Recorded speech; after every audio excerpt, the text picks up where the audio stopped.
Tere, Eero Epner Hausgalerii näitusesaalist. Me oleme täna 2024. aasta augustikuus tegelikult sootuks ühes teises ajas.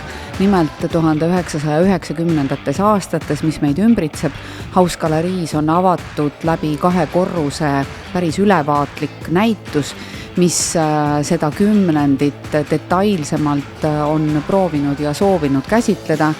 Kuna 91. aasta oli see aasta, mil saabus Eesti taasiseseisvus ja väga mitmed nii sotsiaalpoliitilised kui ka kultuurilised situatsioonid suuresti muutusid, seda aega on nimetatud äärmiselt hektiliseks, väga dünaamiliseks ja väga otsingute rohkeks ja vastuolude rikkaks ajastuks. Mis on sinu jaoks selle kümnendi märk nii ühiskonnas kui ka kunstis?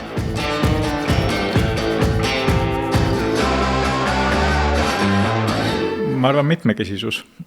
Ei saa öelda, et kunstielu Eestis oleks varem olnud väga üksluine.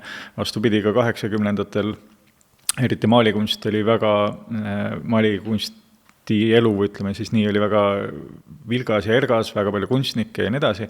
Aga see plahvatus 90-ndatel, mis juhtus žanriliselt, uued žanrid kerkisid esile, uued teemad, uued motiivid, uued lähenemised, kontseptsioonid, autorid.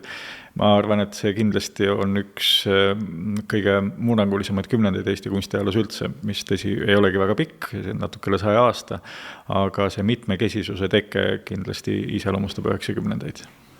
Seda näitust vaadates me ühtepidi võime kogeda sellist tasakaalustatud ekspositsiooni, kus mingite suuremate statementidega teosed vahelduvad rohkem traditsioonilise maalikunsti poole küündivate teostega või traditsioonilisest maalikunsti stilistikast kinni hoidvate teostega. Kuidas sa seda vastuolu iseloomustaksid?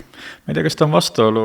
Kunstiajalugu kirjutatakse üpris erinevatel tasanditel ja vahel meile retrospektiivselt või tagasivaatavalt tundub, et see, mida kunstiajaloolised kirjutavad, et see moodustabki kogu antud perioodi kunstivälja, mis ei ole alati nii, sellepärast et ütleme, eksperdid, nemad keskenduvad siiski uutele nähtustele, sellistele nähtustele, mis teevad midagi, mida varem ei ole tehtud, aga alati jätkuvad ka hoopis teistsugused suundumused seal all ja publiku seisukohast vaadates see kunstiajalugu näebki välja umbes nii, nagu ta siin saalides on. Publik külastas ka 90-ndatel endiselt ka nende autorite näituseid, kes töötasid endises laadis, aga külastati siis ka muidugi nende autorite väljapanekuid, kes tegid midagi täiesti uut. Et see mitmekihilisus, ma arvan, et päris kunstielus nii-öelda ongi alati olemas, lihtsalt see, kuidas kunstiajalugu kirjutatakse, sealt sulatatakse välja pigem siis uuenduslikumad, avangardsemad suunad. Kui sa nüüd võrdleksid selle näituse 2 teost või 2 autorit, Jaan Elkenit ja Toomas Vinti. Toomas Vintilt on meil eksponeeritud ehk talle mitte nii tavapärasena näiv lillekompositsioon 90. aastatest, kus me ju parasjagu oleme, ja samas siis Jaan Elkeni 90-ndad, mis tegelikult esindavad ka ühte niisugust teatud terminiga määratletud maalisuunda kunstis nagu bad painting style ja võib-olla siis Elkeni poverty stinks ja samas niisugune pisut võib-olla isegi tegelikult kontseptuaalne lillebukett Toomas Vintilt.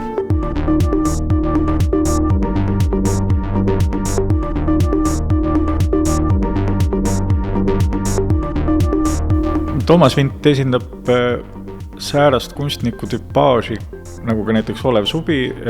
Olev Subi ütles, et see, kuidas ta hakkas maalima, ta samas laadis tahtiski elu lõpuni maalida. Ehk ta tahtiski teadlikult liikuda üpris piiratud territooriumil, aga kaevata seda enam sügavuti, otsida uusi võimalusi nendes lähenemistes, mis talle huvi pakkusid. Ja Toomas Vint 90-ndatel, kui vaadata tema maalikunstiteoseid ja jätta korraks kõrvale sõnavõtud, mida ta tegi, siis ta ikkagi jätkab seda, mis ta varem oli teinud. Muidugi seal on muutusi, muidugi on uuendusi, kõik kunstnikud arenevad ja muutuvad iga teosega. Aga kui siia kõrvale liita veel ka tema poliitilised või kunstipoliitilised seisukohavõtud, siis tema oli üpris tõrges tunnistamaks, et nüüd justkui on kõik hierarhiad teistpidi ja see uljas elaan, mis 90-ndatel üle kunstimaailma puhus, Vint oli skeptiline selle suhtes, et kas see tõesti peab nüüd olema kõik nii totaalselt teistmoodi. Ma ei ütleks, et Vint on traditsionalist või kuidagi konservatiivne kunstnik, kindlasti mitte. Jällegi ma arvan, et see on üks kunstniku tüpaaž, kes teadlikult soovibki rahulikult, kontseptuaalselt isegi teatud lähenemisi uuesti proovida.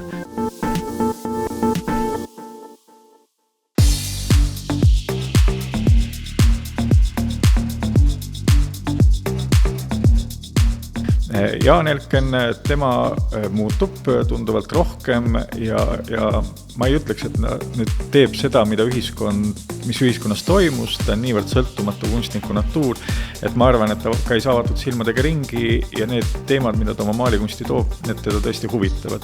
Ja muutub ka tema käekiri 70-ndate, 80-ndate hüperrealism asendub sootuks teistsuguse laadiga, ta võtab ka oma vanu teoseid, maalib need üle, nagu ma olen kuulnud, isegi natuke kahetseb täna, et ta nii radikaalseid samme ette võttis.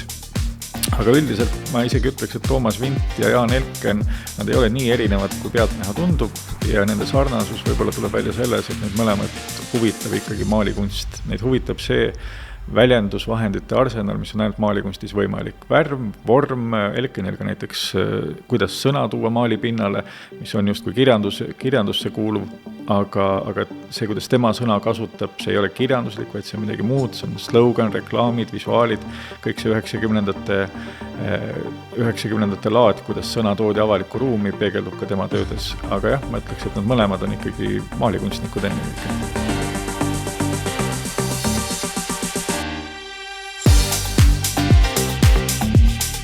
Muuseas 1997. aastal korraldas Philip Morris Eestis loovkonkurssi, mille projekti osaks oli ka teos Teistmoodi tegelikkus. Pealkiri, mille Jaan Elken oma sõnul kaaperdas Marlboro sigareti reklaamist, nagu talle tollel ajal kombeks oli tsiteerida teostel ühiskondlikus ruumis ringlevaid tekste. Elken sai Philip Morrise loovkonkursil esikoha ning auhinnaks 60 000 krooni, mis võimaldas kunstnikul reisida inspireerivasse New Yorki. Kuidas sulle tundub, kui kaugele Eesti maalikunst või maalikunst laiemalt 90-ndateks aastateks oli jõudnud sellisest klassikalise modernismi lähenemisest, mida väga tugevalt ju kandis meie Pallase põlvkond ja mida me läbi oma kunstioksjonite esindame? Siin ei ole võimalik objektiivselt kuidagi öelda, et kõik on ju hinnanguline ja sõltub sajast asjast, aga Eesti maalikunsti ajalugu oli olnud 90-ndate alguseni, ma ütleks, et pigem ühtne, mitte väga konfliktne.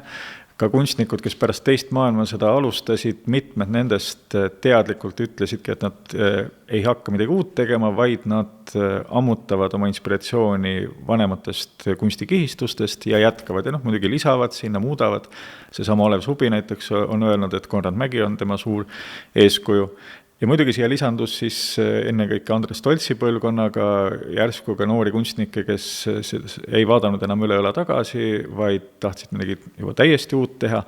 Aga nende puhul ma ütleks, et need maalilised väärtused, mida klassikalises modernismis hinnatakse, ega nad neid laua alla ei pühkinud. Seda on ka Tolts ise öelnud, et korduvalt, et tema jaoks maitse küsimused on väga olulised. Ta lihtsalt tõlgendas ja käsitles seda maitse küsimust hoopis teises kontekstis, aga maitse kui säärane oli tema jaoks oluline. Et ma ütleks, et tänu sellele ühtsusele, suhtelisele ühtsusele 80-ndate lõpuks olid klassikalise modernismi väga erinevad võimalused, ma ütleks, päris hästi läbi uuritud. Mulle tundub, et 90-ndatel aastatel oli eriti oluline teose mõtestamine, võib-olla see teose sõnum, see intellektuaalne kvaliteet, mis sellesse töösse sisenes. Kuidas sa seda intellektuaalset kvaliteeti hindaksid ja keda sa sellelt näituselt siinkohal välja tood? Ma ise arvan võib-olla, et Andres Tolts, kellest me just rääkisime ja tema teos Fragmendid, mis on küll sellel näitusel eksponeeritud, aga mis siis läheb edasi meie sügisoksjoni valikusse.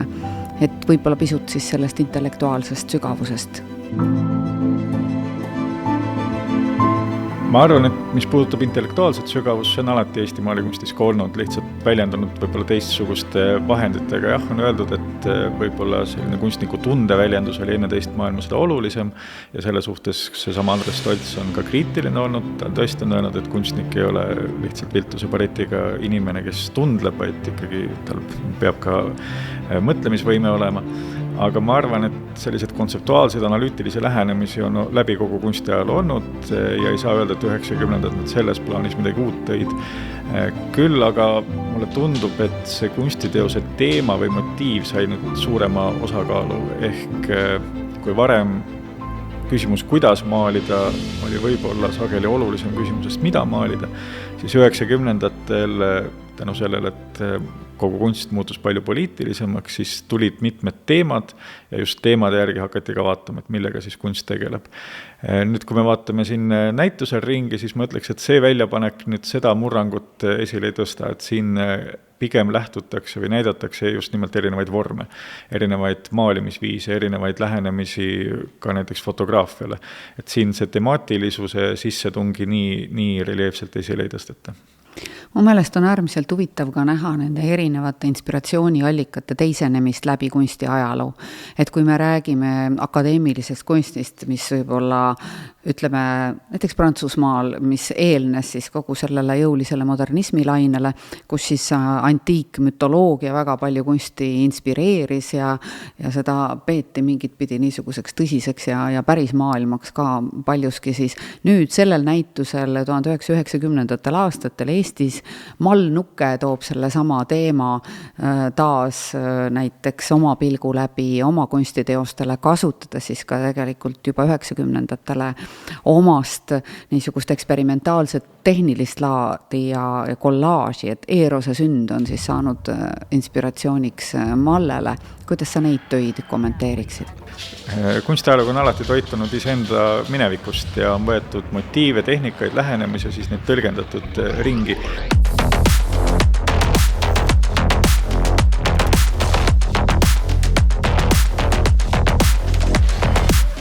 Siin minu selja taga on Erkki-Erich Merila fotod ja tema nüüd 90-ndate alguses, kus Peeter Lauritsaga moodustas fotorühmituse D-stuudioga, sellelt rühmituselt on siin üks töö.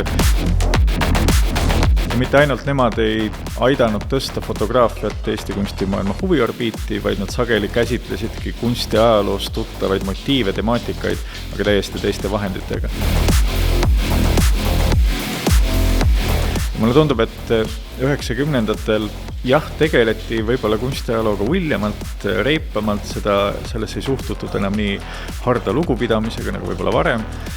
Julgeti seda, kuidas siis öelda, ka kriitiliselt käsitleda, sellepärast, et kui varem nõukogude ajal tundus, et kunstiajaloo, eriti iseenda ehk Eesti kunstiajaloo kriitiline või mänguline või irooniline käsitlemine on, et see ei ole hea, sellepärast, et see ühtlasi toob kaasa ka kriitilise või iroonilise hinnangu Eesti iseseisvusele.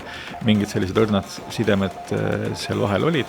Siis 90-ndatel oleks see palju anarhilisemad, aga teiselt poolt, kuna see võimaluste ulatus oli nii rikkalik, siis ma arvan, et selle kunstiajaloo ümber mõtestamisega veel nii aktiivselt ei tegeletud.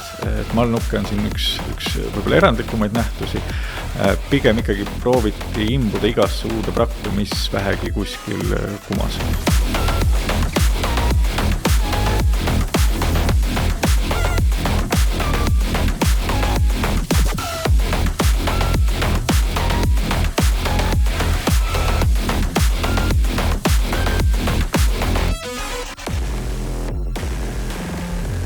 Nukke juurde võiks siinkohal tuua veel ka sellise nime nagu Marko Mäedam, kes tegelikult täiesti 90-ndate alguses siis noore kunstnikuna teistsugusena sellesse kunstimaailma sisenes ja eksperimenteeris oma pleksiklaasidega niimoodi tehniliselt klaasi tahaküljele maalides ja samas tõi väga nähtavalt esile ehk selle, mis pigem oli iseloomulik ka popkunstile näiteks Ameerikas omal ajal, kus brände võimendati ja kus kogu see tavaelu leksika toodi teostele. Mäedamme tööjõuline niisugune Roventa triikraud ja samas seal kõrval veel teos ka Smile. kuhu sinu jaoks Marko Mäedam sellel 10. positsioneerib?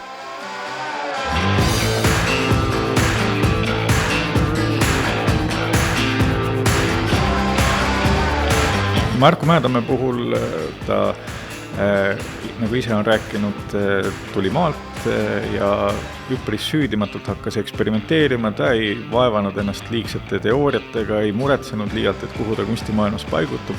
Selline humoorikas, lõbus, värske, eksperimenteeriv lähenemine.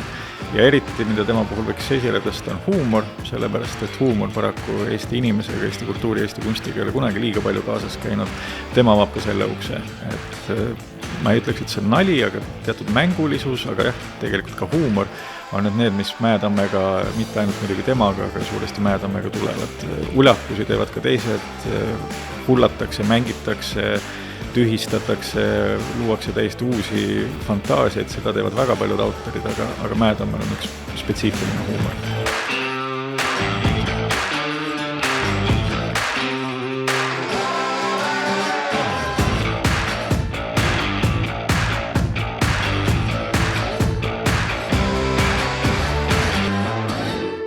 Mis selle 90ndate poeesia sinu jaoks oli või mis teeb selle 90ndate kunsti ja üleüldse sellele 90ndatele tagasi mõtlemise kuidagi selliseks maitsvaks? Ma ei tea, kas see on mingit pidi võib-olla minu põlvkonna selline nostalgia, et me kõik alustasime sellel ajal ka äris ja elus ja lõpetasime oma ülikoolid ja hakkasime midagi tegema teisiti kõiges selles laines, kui ühiskond hakkas midagi tegema teisiti. Hausgalerii on ju ka loodud 97. aastal.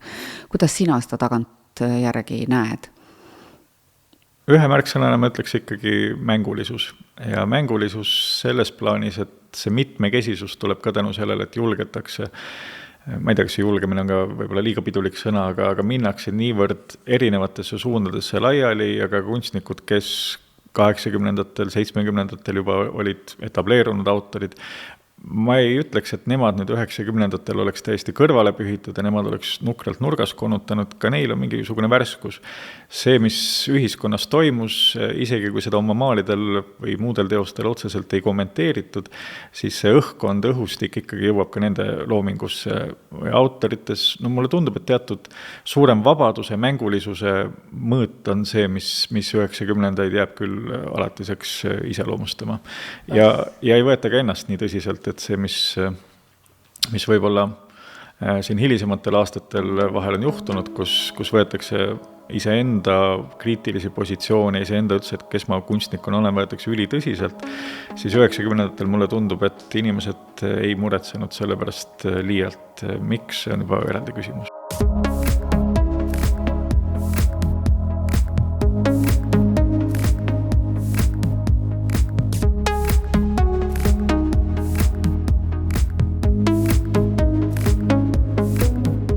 Kas siinkohal me võiksime rääkida selles kontekstis Jaan Toomikust, kes väga mitmeti üleüldse ehk siis kunsti pea peale pööras või katsetas kunsti piire sel määral läbi oma performance'ite ja ka tollel ajal siis läbi oma videote?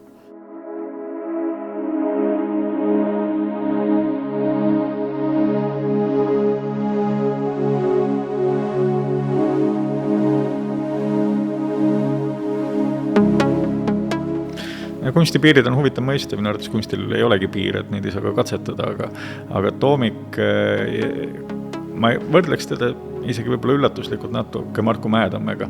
Ühelt poolt Mäedamm on väga popilik, uljas, elurõõmus ja Toomik vastupidi eksistentsiaalne, sünge, uurib piirsituatsioone, mitte võib-olla kunstipiire, vaid isegi rohkem elupiire.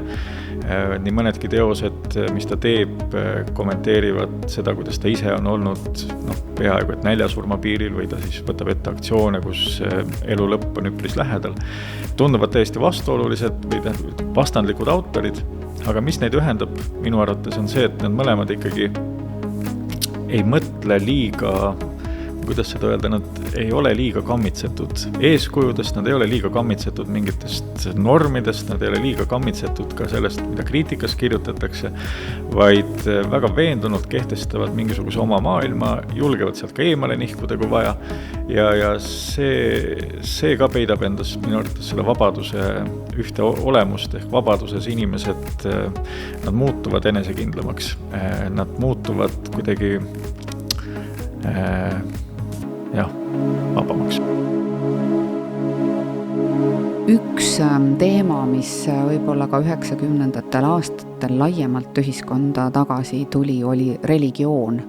Ja seda religiooni sellel näitusel konkreetselt kõnetab Siim Tanel Annuse kaksikteos Torino linad. Religioon Eesti kunstiajaloos on väga huvitav teema, sellepärast et kui religiooni mõista kitsalt näiteks läbi selle, et kas on kujutatud kristlikku sümboolikat, siis tundub, et see kihistus on üpris õhuke. Aga kui mõista religiooni laiemalt, kui teatud soovi tajuda, kogeda, edasi anda, ütleme siis esoteerilisemaid sfääre, siis see kihistus muutub väga palju paksemaks. Konrad Mägi, kes küll 2 teost lõi kristlikul ainesel, tema väga paljud teised teosed on ka ikkagi käsitletavad läbi religiooni, läbi tema uskumuse, et looduses on mingi eriline energia ja tema tajub läbi selle siis teatud jumalikku kogemust. Isegi Andres Tolts, ka seal me võime rääkida religiooniga riimumisest, sest tema oli huvitatud väga erinevatest esoteerilistest õpetustest.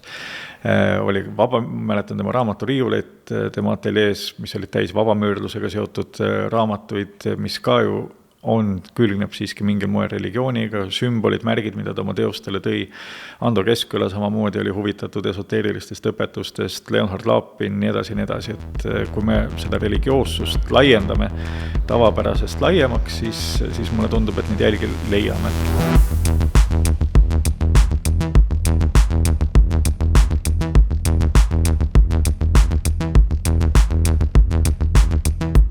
Ja Siim Tanel Annus, tema ka jätkab 90ndatel tegelikult sellega, millega ta juba 70ndatel alustas. Ja siin me saame rääkida võib-olla isegi mitte niivõrd religioonist, vaid metafüüsikast, usust, et on olemas mingisugune kõrgem sfäär, aga jällegi seda sõnadega piiritleda on ülimalt keeruline. Tema väga sageli kasutab sellest rääkimiseks mäekujundit või kõrgusesse pürgiva tornikujundit, et miski, mis siis rebib ennast lahti sellest banaalsest maapinnast ja proovib jõuda kuhugi kõrgemale.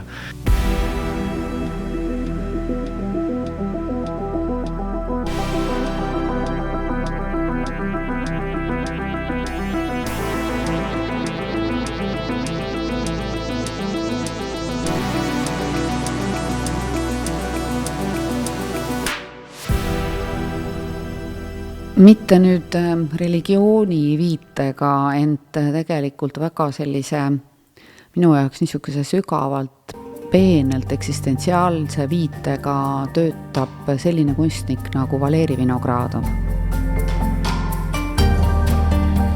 kelle mõneti ma võib-olla ei tahaks siin kohal võrrelda, aga siiski selline rotkolik teos pealkirjaga Kask on sellel näitusel eksponeeritud, kus kunstnik siis äärmise delikaatsusega seob teatud värvienergiaid ja värvivõnkeid omavahel. Et Vinogradov, samamoodi ka Rein Kelpmann võib-olla ehk natukene toimisid ühes niisuguses värvide ja ruumide kontekstis 90ndatel aastatel, aga see värvide ja ruumide abstraktsus, mis mulle endal on Eesti kunsti juures hästi imponeerinud, ei jää tõesti ainult värvide ja ruumide niisuguseks pinnapealseks, et mingite kompositsioonide või mingite teatud maalitehniliste vahenditega mänguks, vaid ta puudutab mingeid sügavamaid mõõtmeid. Mis need sinu jaoks on nende autorite puhul?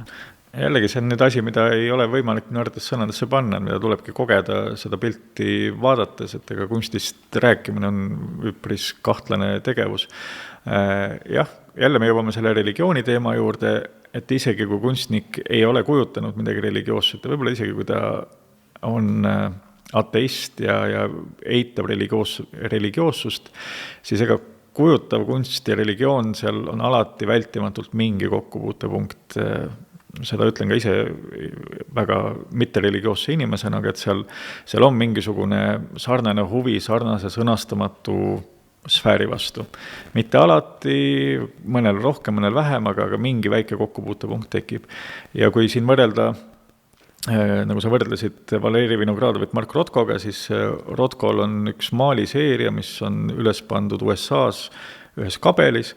See kabel tehti eraisikute poolt, see ei ole pühendatud ühelegi religioonile, ta on selline kabel, kuhu inimesed saavad tulla. Ja seal on Rotko maalid, mis ei kujuta mitte midagi, nad on üpris ühetoonilised ja abstraktsed, nagu Vinogradov, nagu Kelpmann ja nii edasi.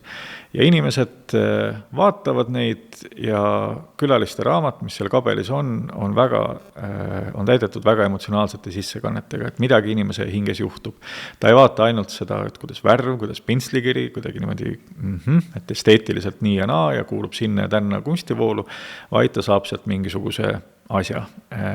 Võib-olla mõtleb ise juurde, võib-olla ei mõtle, aga mingi kogemuse, mida on raske kirjeldada ainult esteetilise kogemusena, vaid seal on ka mingisugune hingeline, energeetiline asi. Ja kas nüüd öelda, et Rotko oli religioosne kunstnik? Kindlasti mitte. Ja samas võib öelda, jah, selgelt oli. Et see on selline huvitav sfäär, kus on väga raske midagi tõsikindlalt väita, sest see kõige olulisem toimub kunstiteose ja vaataja vahel ja seda on väga keeruline sõnadesse panna ja me läheme väga libedale jääle. Rotko puhul oli huvitav märkida ka seda, et tema suureks inspiratsiooniallikaks oli muusika ja üks tema taotlusi oli see, et maal ja värv võiks tekitada muusikateose kuulamisele sarnaseid selliseid aistinguid, et ta tõepoolest nagu töötas ehk väljaspool kõiki neid käega katsutavaid sfääre ja üritas neid erinevate loomevaldkondade poolt selliseid tekitatud momente kuidagi omavahel nagu siduda, võrrelda või dialoogi viia, et kui vaadata läbi Eesti kunsti midagi, vaadata läbi muusika, siis kas me Paul Alliku töid sellest näitusest ja sellel näitusel võiksime läbi muusikarütmide vaadata?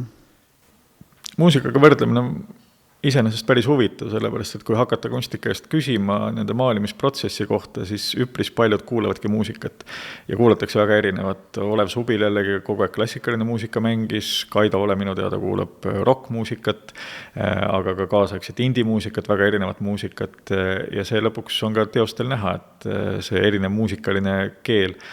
Paul Allik andis 90. alguses ühe pika intervjuu, andis küll päris mitu intervjuud, aga seal pikas intervjuus tema rõhutab siis väärtuseid, mida tundub, et 90. tahtsid kõrvale asetada, näiteks Paul Allik räägib väga palju ilust ja kui me siin muusikaga võrdleme, siis ta oli džässihuviline, kui ma ei eksi, aga klassikaline muusika ja sellised, kuidas siis öelda, ennast tema silmis juba tõestanud muusikažanrid olid tema jaoks olulised.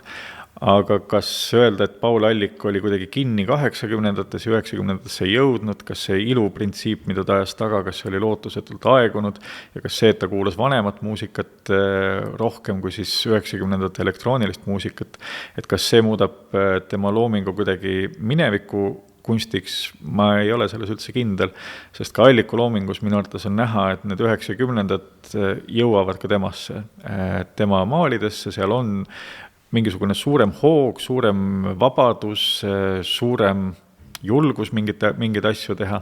Et jällegi väga vastuoluline öelda, aga mulle tundub, et 90-ndad jõudsid ka nende loomingusse, kes võib-olla eitasid seda kümnendit ja seda, mida see endaga kaasa tõi.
ma arvan, et me oleme enam-vähem läbi kõikide nende stiilide, tehnikate ja vibratsioonide jalutanud, mida see näitus endas kannab. On sul midagi, mis sind väga isiklikult nende tööde puhul puudutas?